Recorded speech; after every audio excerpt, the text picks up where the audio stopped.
Hello friends, मैं advocate विकास आपका हमारे यूट्यूब चैनल कानून की बात में हार्दिक स्वागत है। दोस्तों,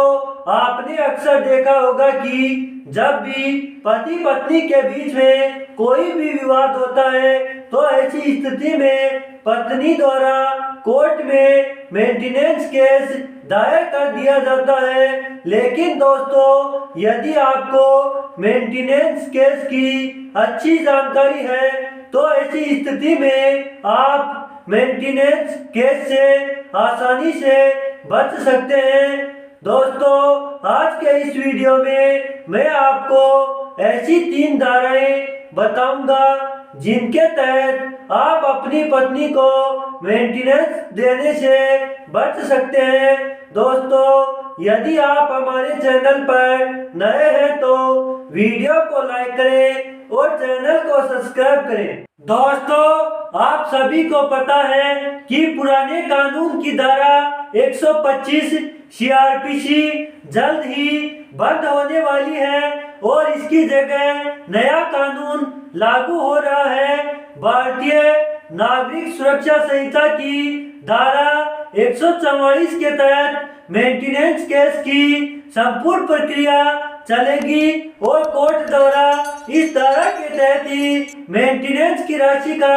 निर्धारण किया जाएगा। दोस्तों, जब भी पत्नी द्वारा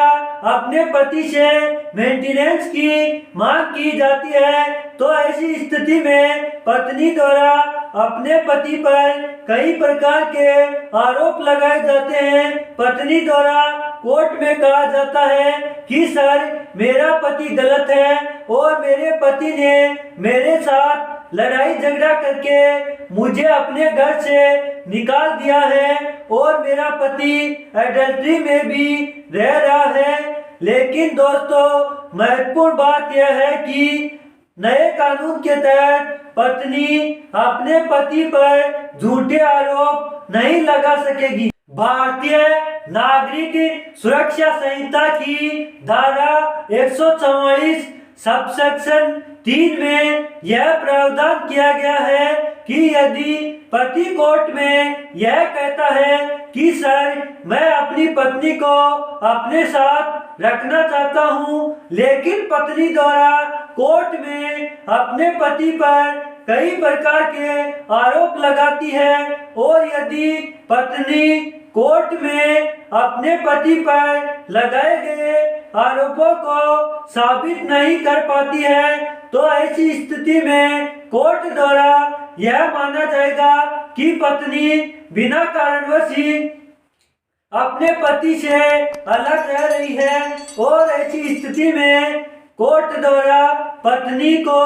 कोई भी मेंटेनेंस नहीं दिलाया जाएगा। भारतीय